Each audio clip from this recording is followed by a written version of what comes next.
สถานบุญ สันนิบันตันเข้าจุหนุ่มเท่าใจยิงก็ขอน้อมต้อนรับทุกท่านเข้าสู่รายการมรดกธรรมกำเมืองและสารธรรมกำเมือง ตั้งสถานีวิทยุกระจายเสียงพระพุทธศาสนาแห่งชาติและสังคมคลื่นเพื่อการศึกษาพระพุทธศาสนาและวัฒนธรรมคลื่นพระพุทธศาสนาและจริยธรรมคลื่นวิทยุสีขาวเพื่อเจ้าประชาส่งสัญญาณออกอากาศต่างสถานีวิทยุ วัดฝ่ายหินตำบลสุเทพอำเภอเมืองจังหวัดเชียงใหม่สถานีวิทยุคลื่นพระพุทธศาสนา FM 96.0 เมกะเฮิรตซ์และวันนี้ปะกันต่างคลื่นวิทยุสีขาวเพื่อเจ้าประชาตั้งแต่จังหวัดแป่จังหวัดน่านจังหวัดลำพูนลำปางจังหวัดเชียงใหม่เชียงรายในเครือข่ายคลื่นวิทยุสีขาวตัวก็ขอน้อมขอกราบถวายการต้อนรับพ่อแม่ครูบาอาจารย์พระเจ้าประสงค์องค์เนียนจุตนจุองค์และเจริญพรต้อนรับญาติโยมทุกท่านเข้าสู่รายการเนอะรายการนี้ก็ดำเนินโดยกล่าวกับผมอัตมภาพพระครูวิสิตศรีลาภรณ์รองเจ้าคณะอำเภอเมืองเชียงใหม่เจ้าอาวาสวัดวังสิงห์คำตำบลประแดดอำเภอเมืองจังหวัดเชียงใหม่หรือตุลุงในวังนำรายการมาพบปะกับทุกท่านตั้งแต่เวลานี้เป็นต้นไป ทางต่างสถานีวิทยุตลอดจนต่างเฟซบุ๊กไลฟ์ของวัดวังสิงห์คำเฟซบุ๊กไลฟ์ของธรรมะคลื่นสีขาวเฟซบุ๊กไลฟ์ของทีวีวัดฝ่ายหินหรือว่าสถานีวัดฝ่ายหินที่สำคัญก่อนหน้าจอ Facebook ไลฟ์ของ FC แฟนรายการทุกรูปทุกท่านเนอะที่ได้เข้ามาแล้วร่วมกันเผยแพร่นำธรรมคำสอนโดยการกดแชร์รายการแชร์เสียงนี้ไปยังกลุ่มเพื่อนๆของทุกท่านเพื่อจะได้รับฟังนำธรรมคำสอนเพื่อจะได้ร่วมกันเผยแพร่พระธรรมเทศนาและสาระดีๆนี้สู่เพื่อนๆของทุกท่านตัวเองก็เบื้องต้นขอเจริญพรต้อนรับเนอร์ FC ทางหน้าจอ Facebook ไลฟ์ตอนนี้เจริญพรต้อนรับโยมปินันล่าปินันจรันปิยจันทร์บ้านดอยซิวสันกะแปงเจริญพรต้อนรับคุณโยมสุพินหรือว่ายุพินวิริยาเจริญพรต้อนรับ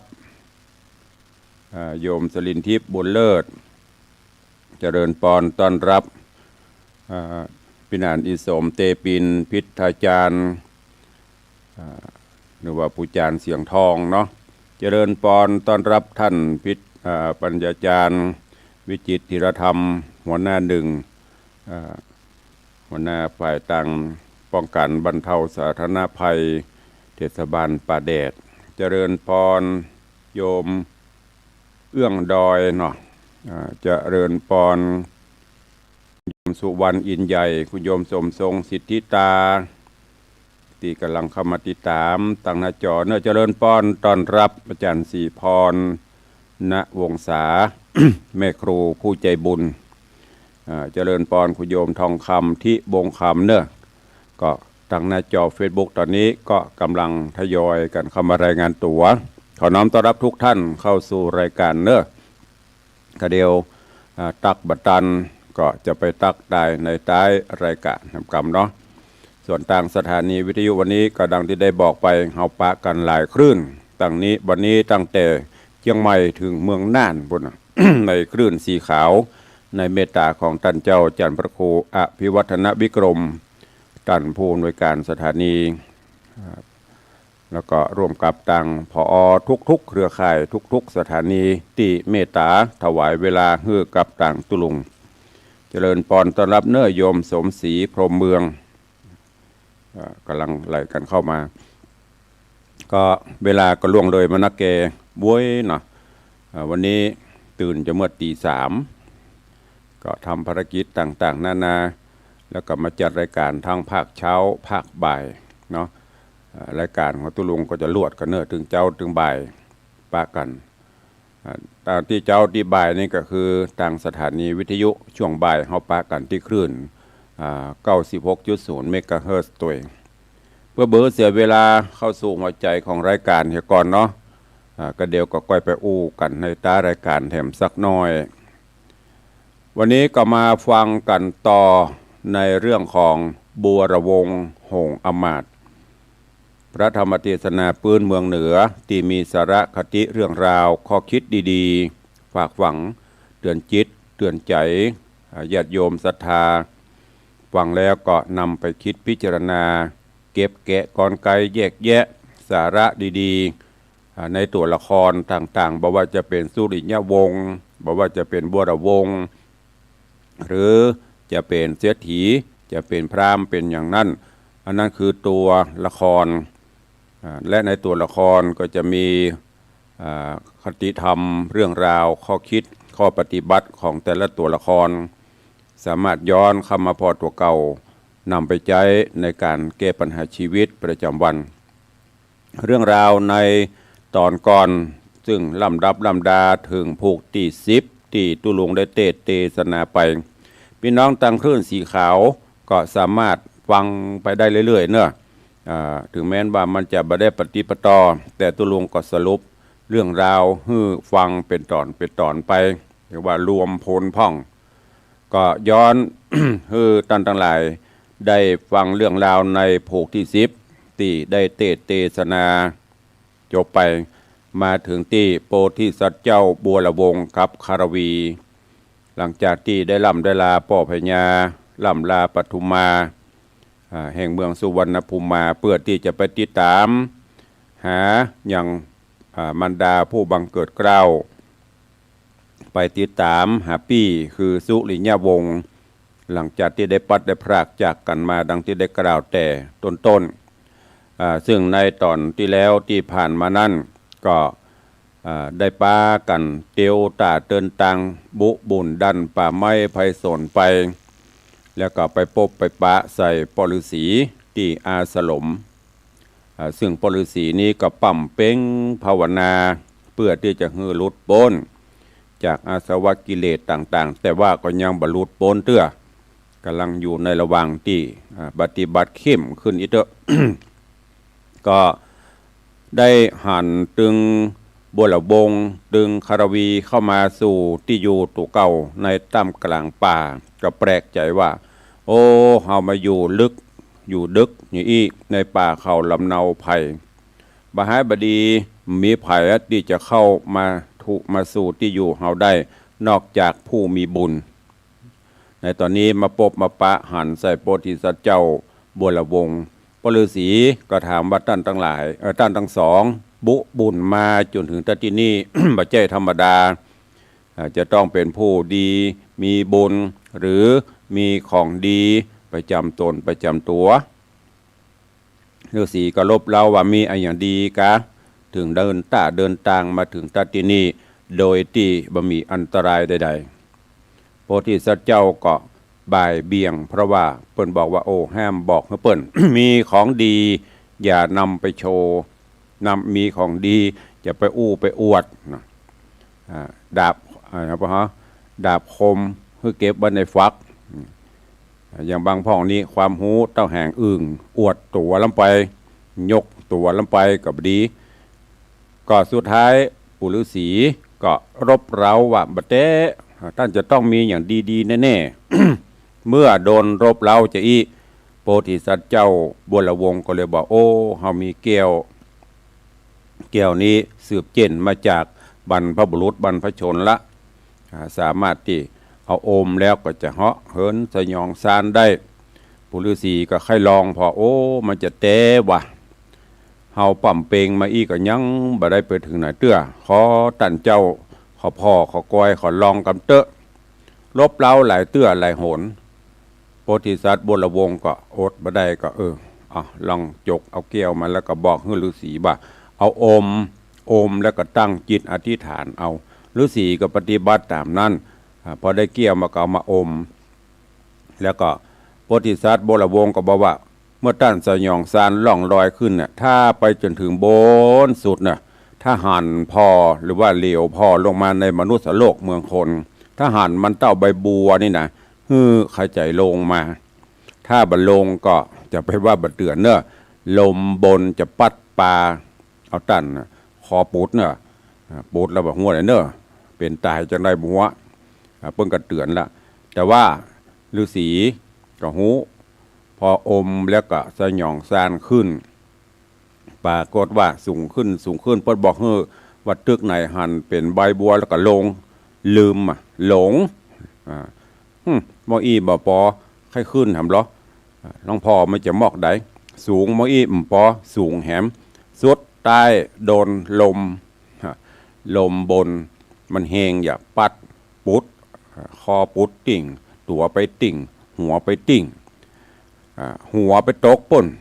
กลางต้งกลางแนหิมเมืองที่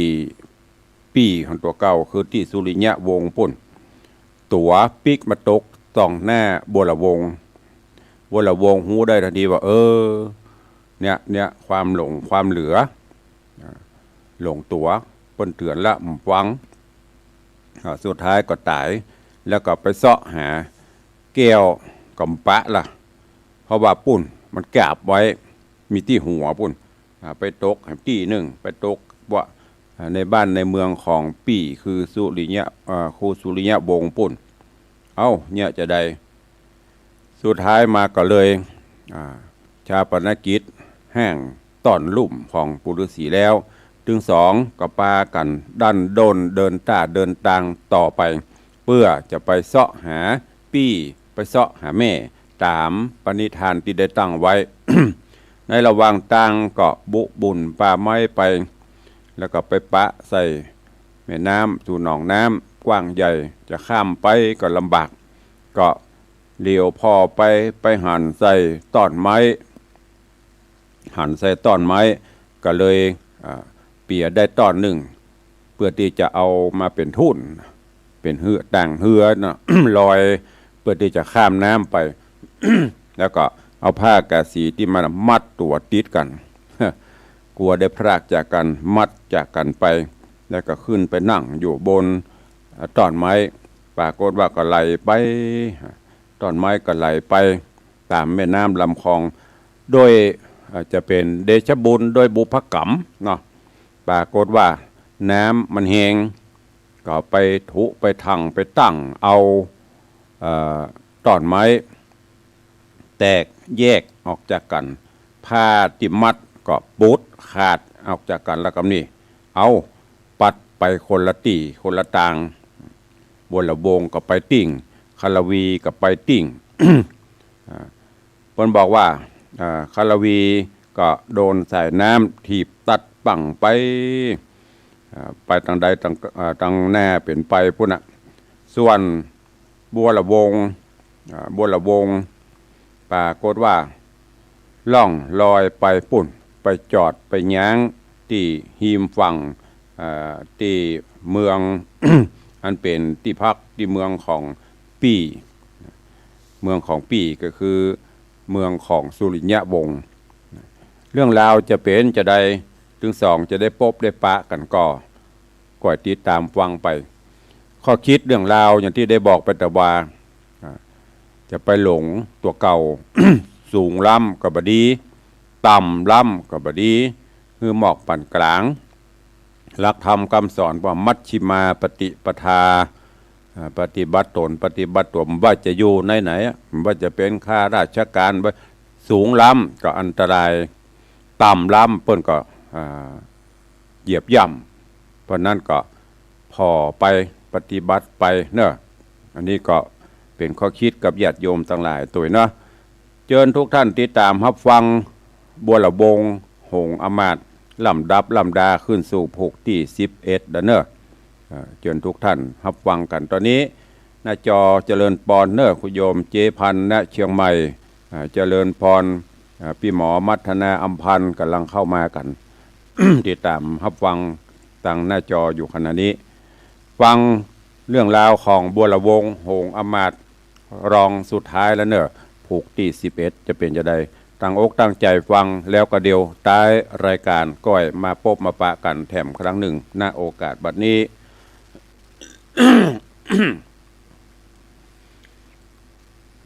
นะโมตัสสะภะคะวะโตอะระหะโตสัมมาสัมพุทธัสสะ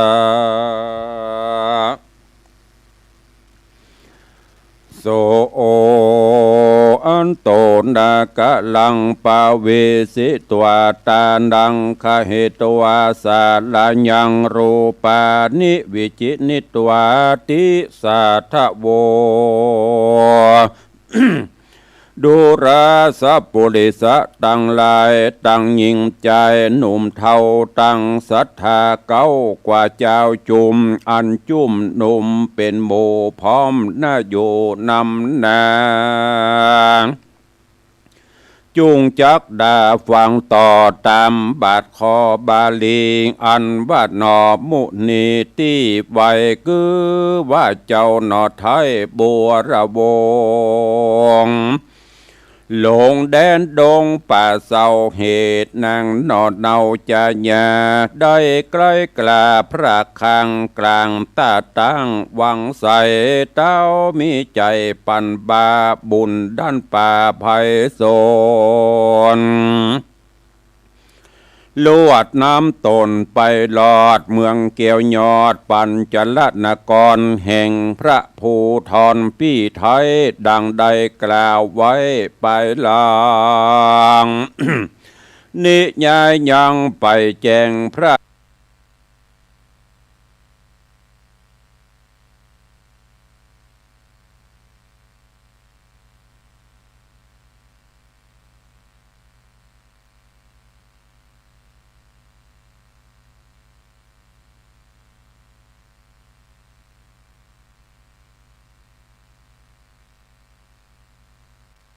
จิต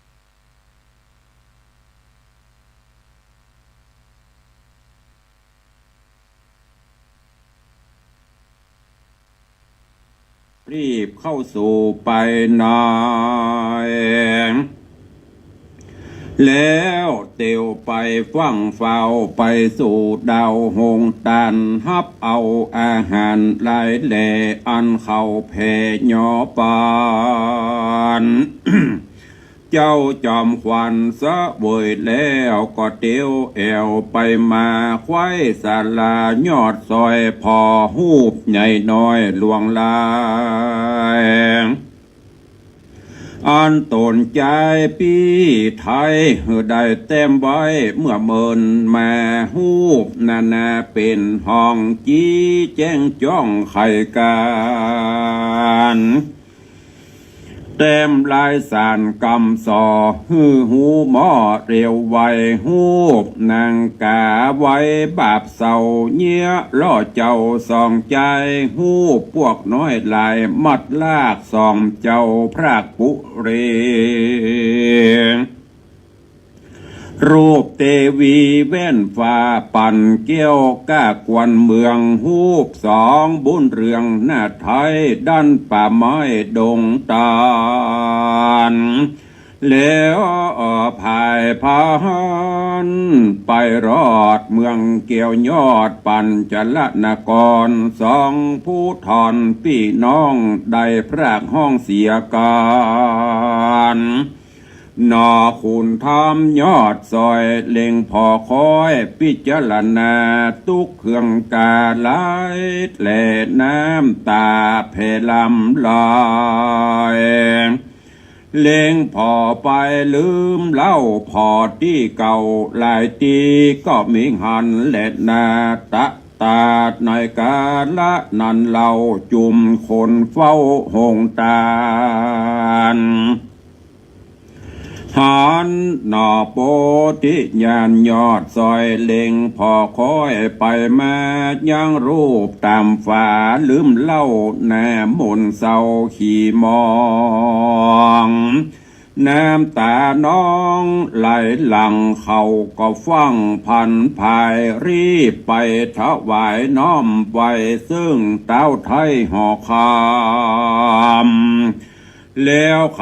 กำบอกเราแก่เต้าเจ้าดำมีเจ้าปุรีฟังแล้วรีบกลาดเกลียวภายพันจากหอจันที่อยู่เสด็จไปสู่ศาลาจุมเศษนาอ้อมมาตังนางราชเทวีกัญญามีมวลหมู่ไหลหลังลู่ตัวไปเจ้าห่อใจไปหอดที่ลงต้อเตตานหันนอโปธิญาณน้องเนาอยู่ที่เก่าศาลาจริงเข้าไปหาที่ไกลพิจารณาควายอินทรีส่วนนอโมโอนี้โยดเย้าก็เล็งพอเต้าห่อคำต่างคนจำแจ้งทีบ่มีตีสังการโสมนัสศาสตร์หลายแหล่จะลาบแผ่ไปในสองสายใจเชื่องเจ้าต่างเล่นเข้าหากันเกาะกอดวันหนองแนวตั้งสองเต้าสยบไปก็มีหันแลนาส่วนนางเทวีนอดเดาอัมมาเก้าโยธาตังนางกัญญาน้อยใหญ่หันเต้าไทยสยบตายเข่าตั้งหลายตัวแน่ทุกโศกกลานำนาใจวิวาใบวันเนื้อตัวสันจุคนโกดละหนเยือกเย้าเกิดไข่ดาวอานาจุงหมอยาหนุ่มเทาตั้งหมอเป่าพระพายรีบมายายเวทไกลตกอย่าใส่ตามมีเจ้าปุรีโยดเย้าเกิดว่าเต้าสุริยะวงศากับหน่อพุทธาตนองค์อาจเกิดเจ้าหน่อยนาฏบัวระวงสองพระองค์พี่น้องสยบอยู่ห้องหงตาลบ่อป้อนานเตะใส่ก็ฟื้นได้ขึ้นมาต่างคนก็มาจ่าถามข่าวต่างคนก็มากล่าวไขปานเสียงจุอันจุเยื่องสืบติดเนื่องเป็นสายเก่าสุดป่าทวนที่สองน้องพี่เจอโจมพิรมโจมจื่นปีติตื่นยินดีลืมเครื่องคีบมนเศร้าแต่ก่อนเก่าเดิมอ่อนโตนผู้ทอนพี่เก้าอันเป็นเจ้าปาลาก็เหการนิทาบุญกวางขึ้นขี่จ้างเตรียมตนแล้วถอยโหนขึ้นสู่ยังที่อยู่หอคำ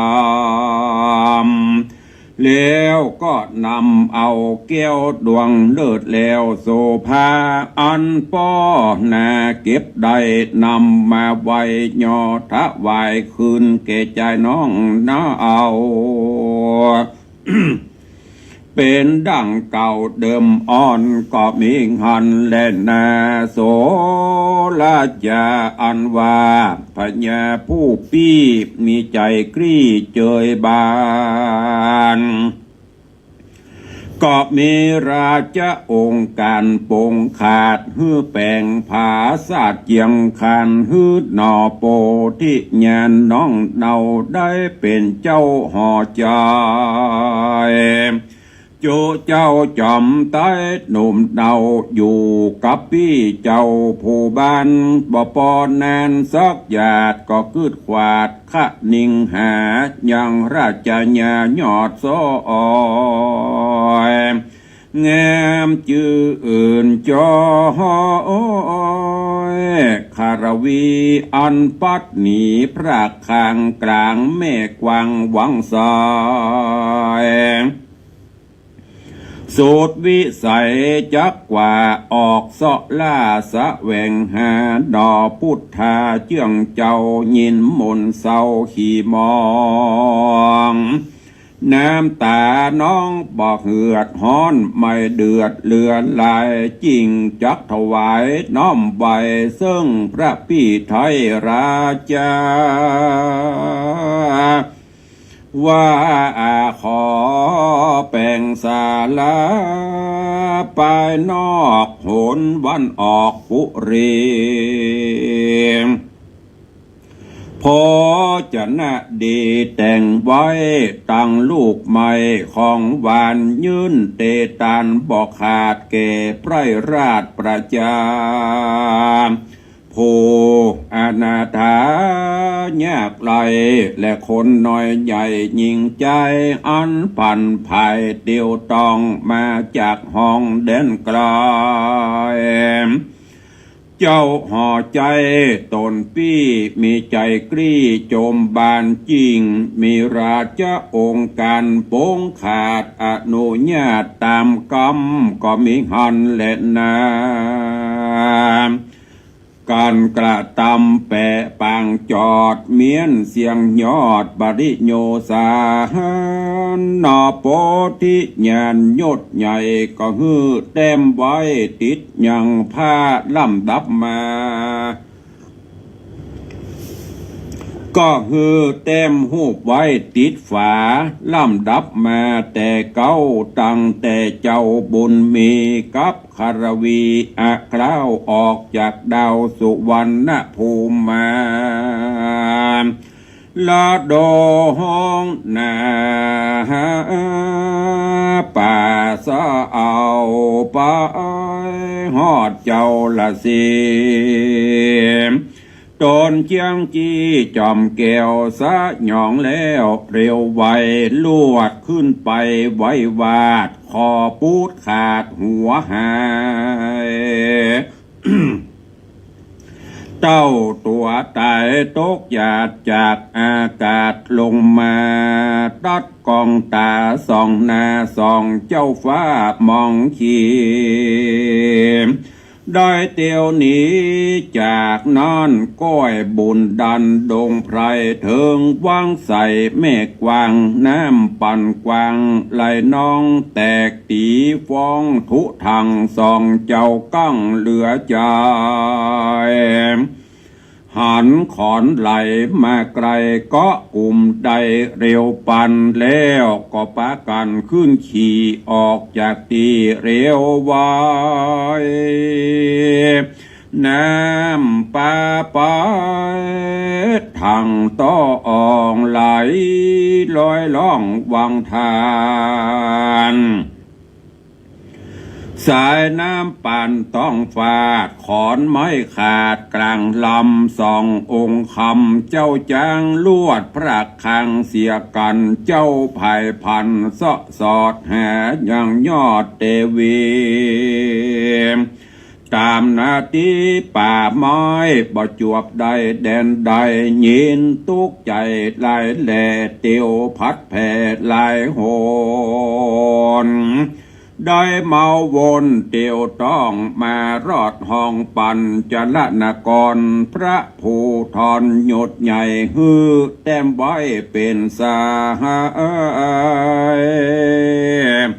แล้วปานไม้บอกเล่าแก่คนเฝ้าศาลาว่าคนใดมายังจอดสองตาสอดแลฟ้าพ่อฮูบนานี้ใส่แล้วมนไม่ขี่มองน้ำตานองอาบนาสู้อย่าจ้าเร็ววายจุ่งรีบไปกล่าวอูฮือเฮาหูเร็วไวเดเตอะว่าอันก็มีหันแล่นนาเตนี้ จากจะวันนั้นจะลอดถึงนางยอดคารวีตกนาทีแม่กวางได้พระคังหนอโปธิญาณสายน้ำปานตองตังเข้ารอดฝั่งวังสายตกแดนไกลบ่อน้อยจากหนอยอดซอยบุญนา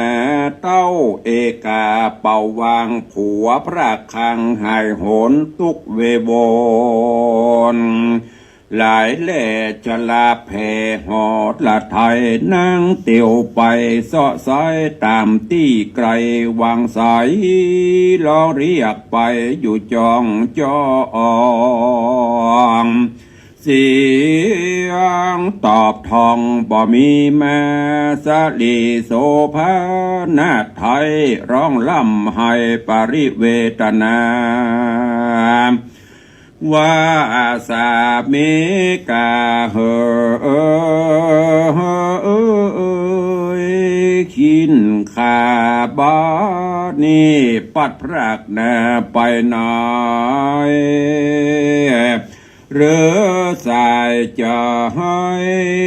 เจ้าจ้างตกแม่กวางวังบนลวดหายโหนกว่ากร้อยกลาดสายน้ำฟาดป่าไปตกแดนไกลตั้งห้องละหือน้องกองหาเป็นตุกขาเอาไม่หรือปีไทยองคำไปตกหลำคลองค้างอยู่ตามวังหินผาจักขีบมาปะใส่สวับใดลืนเกียนหรือจอมนารินพี่เจ้าดอนป่าเศร้าไผ่สนละยางโตโหนข้าน้องอยู่เถื่อนทองยิงเดียวน้องจักเตียวออกป่าบ่หูกว่าต่างใดจักมีไผ่เป็นเปื้อนบุญดันเถื่อนดงนาจากไกลกลาไต่เต่าตามตั้งเก่าเดิมอ่อนเป็นดงดอนลืบคันผาลืบจันดอยจันกันบ่หันปี้จะเอา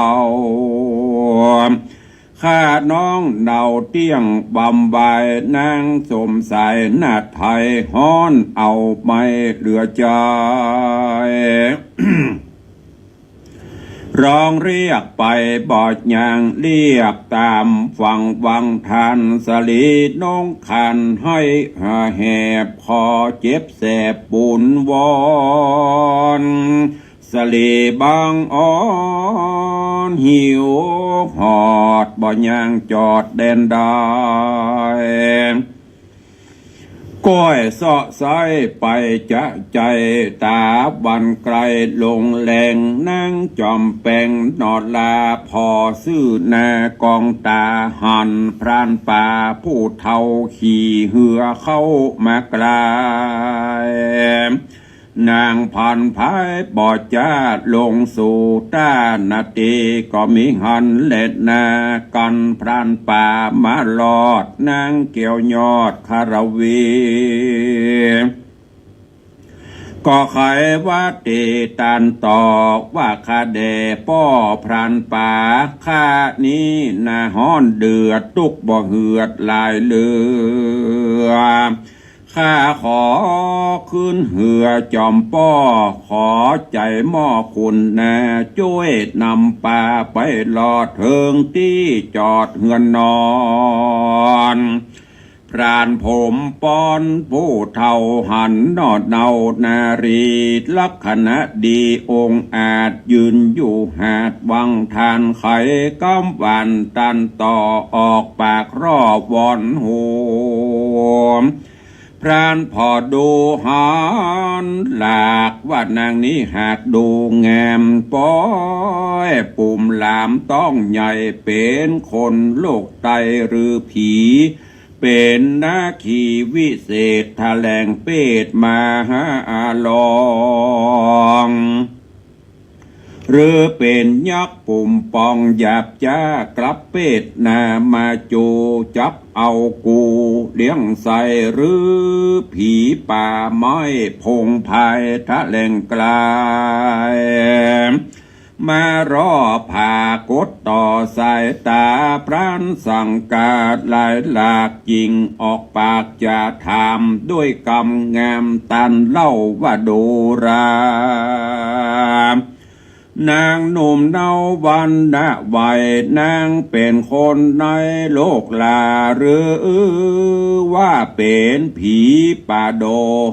องรีหรือเป็นนาคีอยู่น้ำยักอยู่ทำกูหากระเป็ดมาตันต่อออกปากรออุบายก้อนนางชมใส่หน้าไทยเป็นคนโลกใดจุมปูนางบุญจูน้อยเนตรอยู่ประเทศแดนใดเป็นลูกไผ่นั่นใส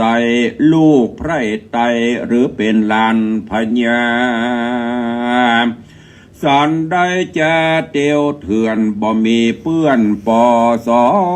งมีใจปองใครใดของเครื่องใจอันใดนางจูงไข่บอกเราหือหูเก้าตามมีนางคารวียอดซอยก็ตอบถอยไข่จามลำดับมาแต่เก่า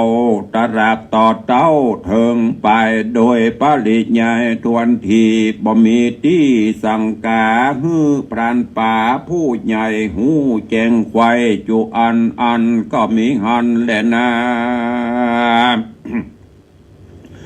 ปู่พรานป่าฟังแล้วใจปองแผ่วเจยบานจริงจะวันตันต่อวัดดูรานั่งนอบุญเรือง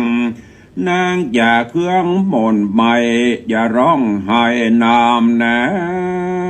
เป็นธรรมดาแห่งโลกสุขทุกโศกสุนกันกรรมไผกรรมมันสร้างไว้ย่อมแต่งใจป่าไปนางจูงไว้อย่าอยู่ลงเหือปู่บาเดียวปู่จักเปียวจักเลียวถอดล่องไปสู่ห้องเกหาปู่นี้นาแก่แล้วบ่มีลูกเต่าแก่เท่าบ่มีลูกเต่าหญิงใจจักเบิ้งปิงไปนาขอนางนอนลาโสภาเป็นทิดาลูกเต่าแตนสืบเก้าเกหาปู่พันปลากาวแล้วก็หือนางเกียวจอมควันลงเหือปานบ่จ้าไฟล่องกวาดเดียวไวเหือแล่นไปจะจาดตาวันปาดดอยผาปู่ผ่านปลาผู้ท่าเอาป้านางดอดเนาคารวีล่องนาทีไปรอดเถิงที่จอดเหือนมันเลี้ยวปั่นฟ้าฟังฟ้าวห้องเอิ้นเป่าใครจามปาเลญาญาเท่าโหเงื่อนเก้าตามมีญากะลีฟังข่าวอันผัวกล่าวไขปานมันเร็วปั่นกราพรากออกมาจากเกหาหันสามิกาผู้เท่าปานางนอดเนายิงรามลักษณะงามจื่นจอยติดจองหอยตัวมามันโกธาโคดกลาห้องเอิ้นด่าพระภายว่าสู่ยิงใจตังกู้ไปเล่นจูจอมกันด่าผัวมันผู้เท่าว่ามึงห่อเข้าไปจูจุไล่กูแต่ใส่ห่อเข้าใหญ่ตังวาน ว่าไปผันสอดสักเหตุตอดหาป่าปิกปอกมายำคำว่าหายากล้ำตั้งไกลตีแต่ไปจื่นสู่ลักเล่นจูบเมินนานท่านปอมานต้องใหญ่จริงป่ามาใส่เหือมามันสามจ่าหยาบจ้าหาดาดนางนอดลาคาราเว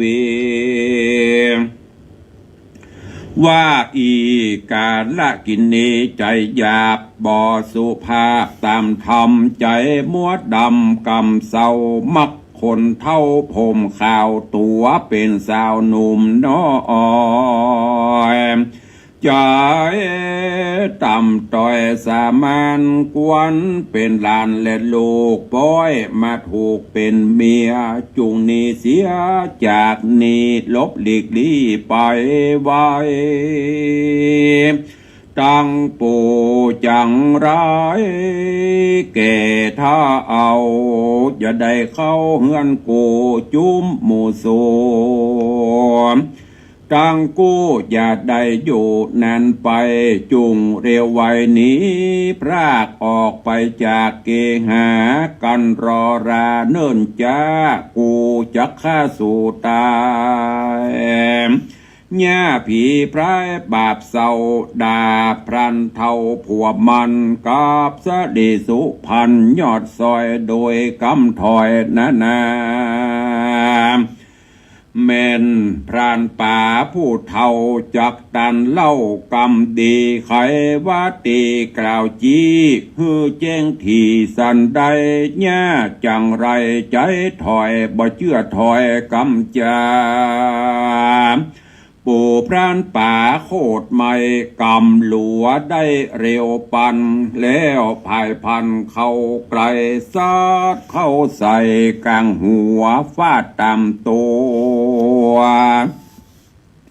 จุแห่งตังหน้าแข้งสันขาหญ้าปลาใจหยาบเลือดย้อยอาเป็นสายมันกลัวตายร้องไห้ยกมือไว้ยอมโยม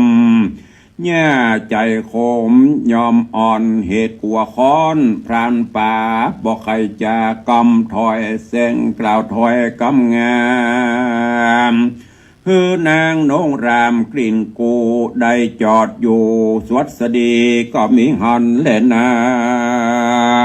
นิติตังขีญาสังวันนาวิเศษจาห้องเหตุธรรมเทศนาบัวระวงหงอำมาตย์ผูกทวนตี11ตอนที่1ก็บังโกมสมเด็จเดช พระธรรมเทศนาเรื่องบัวระวงหงอำมาตย์ในผูกที่11ตอนที่1ขอโป่งวังปริปุณนังไว้เนื้อก็ติดตามฟังในตอนต่อไปซึ่งในตอนนี้ก็ใกล้จะเสวยสุขแต่ว่าทุกข์ก็ยังพ้นโดยเฉพาะโพธิสัตว์เจ้าบัวระวงตอนนี้ก็ได้มาพบมาปะกับพี่อ้ายคือสุนิยะบงเป็นที่ปริปุณนังละแล้วก็อยู่กับปีพอประมาณก็ลำไรกึดหอดกึดเติงหาเมียก็คือคารวีที่ได้ปัดได้พรากได้จากกันก็เลยขอปีเฮือแปลงศาลาไว้แหมสักหลังแล้วก็ฮือแต้มลายสารแต้มเขียนรูปประวัตินับตั้งแต่ได้ปัดได้พรากจากกันได้อยู่ได้มาพบมาปะปอฤาษีนับตั้งแต่ปอฤาษีได้ขอยืมแก้วโอมแล้วก็ได้สะหย่องซานจนกระทั่งได้ลมถูกลมปัดลมปาตัดตัวปอฤาษีปุดเกิงนะก็แก้วมาตกที่หน้าที่ตามุนี่คือ คือพูดง่ายๆก็คือเขียนประวัติติดไว้แล้วก็สั่งให้หมู่ข้าทาสจะบริพารเฝ้าถ้ามีไผ่ไม่ยิงคนใดได้มาแวะมาจอดพักยั้งที่ศาลานี้แล้วก็ไปหันหูปที่วาดไว้นั่งเล็งพอคะคอยตัวแล้วก็มีอากับกิริยาที่เศร้าโศกาลองลำให้ก็คือมาบอกเฮาเนอร์ย้อนกล่าวถึงคารวีหลังจากที่ได้ปัดได้พรากจากโพธิสัตว์เจ้าบัวละวงศ์ก็เสาะหาตามแม่น้ำลำคลองตามฝั่งตามอย่างกระบปกบ่เจอจนกระทั่งดันโดนไปแล้วก็ไปหันไปปะปอกกาเหือสำเปาเปิ้นแล่นผ่านมาก็ห้องลงไปอยู่ต้าห้องขอเพื่อจะได้ติดตามไปตัวเองต่างป่อพรานหรือว่าป่อเหือก็เล็งพินิจพิจารณาบุคลิกท่าทางต่างๆแล้วก็สอบถามว่าเป็นไผลูกเต้าเราไผบ้านอยู่ที่ไหนตั้งใดหรือจะเป็นยักษ์สียักษ์ซาแถลงเป็ดมากันนี่อู้จากันจนเข้าใจกันดีแล้วพอพานตีมาตะเหือสะเปาก็ท่านป๋าก็อนุญาตให้คารวีลงเหือไปตัวเองแล้วก็จะเอาไปเป็นลูกเพราะว่าแกบอกว่ามีลูกว่ามีเต้าไปอยู่กับลุงกับปู่เนาะช่วยกันปฏิบัติปัดปูอยู่ร่วมกันนั่นนะไม่ได้มีเจตนาอื่นใดจนกระทั่งปลายเหือนำปลาเอาคารบีไปจนถึงบ้านก็ห้องบอกให้เมียไม่แง่เท่าเนาะปรากฏว่าไม่เท่านี่ก็เป็นคนที่ใจบ่ค่อยมีบุญกุศลตัวใดให้เตอะเนาะถ้าเป็นนี่ก็คือภาษาง่ายก็คือใจบาปหน่อยหรือก็เป็นธรรมชาติเป็นธรรมดาของไม่ยิงหันผัวเอาไม่ยิงเข้ามาตัวแล้วสัมปายปอมีต้องตัวนางก็เริ่มละโคตรละทางที่ยังไม่ได้ถามสาเหตุอย่างเตื้อดุด่าไว้ก่อนอ๋อเป็นอย่างอี้กาสูแจ้งไปแจ้งก็ออกบ้านไปสหว่าไปเสาะหาปูหาป่าป่าปอห่อเข้าห่อใบห่อเงาห่อไปเต็มกองเต็มอย่างไปตัวเปลี่ยนบ้าไปสู่ไปจูกันอี้อยู่ตัวกันประเมินไปเล่นจูกันจะพอมีต้องมีไส้กาผัวจะบอกจะได้คารวีจะบอกได้ก็หวังจนกระทั่งเรืออดและโทนแล้วเนาะพอเท่าพรานป่าดีก็เปียได้ดุนหลัวได้ก็ซัดแล้วก็ใส่เข้าไปปรากฏว่าปะโตไฟมันจะออกมับเม็บเนาะจนยอมละตอนนี้ก็เลย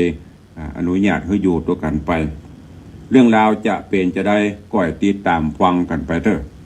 สาระคติอันเนี้ยญาติโยมตหลายยกตัวอย่างพรานป่าเอาคาราบีเข้าบ้านมาแม่ย่าเท่าอยู่บ้านก็บัดซืบควรที่จะสอบถามอันเนี้ยผัวเมียพิษหัวกันผัวเข้าบ้านมาแทนที่จะได้ฮับอย่างก็ไมตรีจิตยิ้มแย้มแจ่มใสกันก้อยสอบถามเรื่องราวกันเสียก่อนเอาเหตุเอาผลมาอู้กันไม่ใช่ว่าผ่านคนเข้าบ้านไปไม่ยิงเข้ามาไผ่ไปไผ่บูเป็นโคตรเป็นดุเป็นด่าสุดท้ายมามันก็เป็นเรื่องยิ่งประเดี๋ยวซ้ำยิ่งเนาะสังคมปัจจุบันนี่นะหันอันนั้นหันอันนี้พี่ก๊อกแกะกันไปมาก็เป็นบางครั้งก็เป็นเปื้อนหูเป็นหยำหูถามกันให้ได้ใจความเนี่ยก่อนแล้วก็โคตรก็เกียดเนาะก็ติดตามฟังกันไปเนอะก็กำลังม่วนเรือแฮมพูกปลายก็จะเอาวสานละก็วันนี้โป่งวางพระที่กันขอบคุณอนุโมทนาบุญเนอะกับโยมปเลียงธนวัฒน์โยมแม่เลี้ยงทัดพิชาสุสิงคำเพิ่นได้เป็นเจ้าภาพเจ้ามูลศรัทธาปุจาพระธรรมเทศนาธรรมกับนี้โดยปัจจัย3,000 บาทน้อมถวายเพื่อเป็นทุนในการเผยแพร่เป็นทุนกับน้ำกับไฟกับเน็ตกันอย่างมุ้นเนี่ยทุกครั้งทุกกับโยมปเลียงธนวัฒน์แม่เลี้ยงทัดพิชาก็เป็นเจ้าภาพร่วมกับศรัทธาญาติโยมมาตัวเองก็ขอบุญหนุนนำเนอะเมื่อโยมปเลี้ยงได้อยู่สุขสำราญบันใจหายจากโรคภัยไข้เจ็บถึงบัดนี้มีญาติโยมถามปเลี้ยงปไหนบล่ำได้ยินเสียงก็ทะลงพญาธิหน่อยเถอะก็ดีขึ้นละมันก็หาย ก็ขอให้บุญกินบุญทานทั้งหลายนี่เนอะปกห่มอยู่ดีมีสุขตัวก็มีข่าวประชาสัมพันธ์คือกับพี่น้องญาติโยมได้รับทราบรับรู้ร่วมปฏิบัติร่วมโมทนาบุญโดยเฉพาะในวันที่25สถานีวิทยุวัดฝ่ายหินเนี่ยที่วัดฝ่ายหินแม่ค่ายรักเขาเนี่ยก็จะมีงานบุญกฐินโดยมหาวิทยาลัยเชียงใหม่เป็นเจ้าภาพเจ้ามรสธานำไปทอดถวายทำนุบำรุงพระพุทธศาสนาเชิญชวนญาติโยม FC รายการทุกท่านร่วมสมทบบุญกฐินด้วยกันเนอะแล้วก็ที่วัดปูเลยตำบลบะเขือแจ้ก็จะมีงานบุญกฐินจุนและกฐินเช่นเดียวกันใกล้จะครบกำหนดเวลาแห่งการทำบุญถวายเหลือเวลาแถมประมาณ14วันไปหน้าก็จะหมดหน้ากฐินละตึกวันเดือนยี่เป่งช่วงนี้ก็แต่ละวัดแต่ละวาเพิ่นก็มีบุญกฐินเพราะว่าปีหนึ่งมีครั้งเดียวเนาะหลายวัดหลายวาก็โดยเฉพาะวันเสาร์วันอาทิตย์นี่จะหนาแน่นเนอะใกล้ที่ไหนก็ไปทำบุญกันที่หันทำบุญสูนต่างกันไปแล้วก็ในช่วงเดือนยี่เป่งกิจกรรมอันหนึ่งก็คือการแขวนโคมปูจาตลอดต้นต้านผางพระตีบเนอะมือหูไปในที่ไหนก็มาปูจมปูจามาแขวนโคมอย่างละปูนนี่ก็มีโคมแสนดวงที่วัดวางสีคำในโคมปันดวงก็พอละถ้าไม่ได้ปันดวงนี่ก็ดีละใครจะห่วงเป็นเจ้าภาพปูจมปูจาโคมก็ปูจาได้เนาะท้ายรายการเนอะเข้าสู่หมวดท้ายรายการเวลาก็โวยตอนนี้ตอนหน้าจอก็มีหลายท่านหลายคนโยมสุพันนีโยมปีหมอมัทนาอัมพันธ์โยมแม่เลี้ยงดาหวันโยมแม่สีพันธ์สีมุงเมืองกำลังเข้ามากันเนอะโยมบานคำอ้ายถวายความเคารพเนอะหลวงพ่อพระครูวรธรรมนาถวัดหนองเหียงหลวงพ่อก็เข้ามาส่องกว่าเนาะ กราบถวายความเคารพเนอะโยมเจ๊พันเจียงใหม่โยมสมศรีพรหมเมืองเข้ามากันจะหลายเดือนตุลุงประตักต่างๆต่างรายการเนาะทางบ้านทางจองใครจะอู้ตัวตุลุงรายงานตัวด้วยเวลาจำกัดนิดหน่อยโทษเวลาบัดเจ็บก็ว่าสถานีเพิ่นตัดรายการละหมดเนอะเพราะเวลาทางนี้ทางสถานีมันเลยแล้วนะ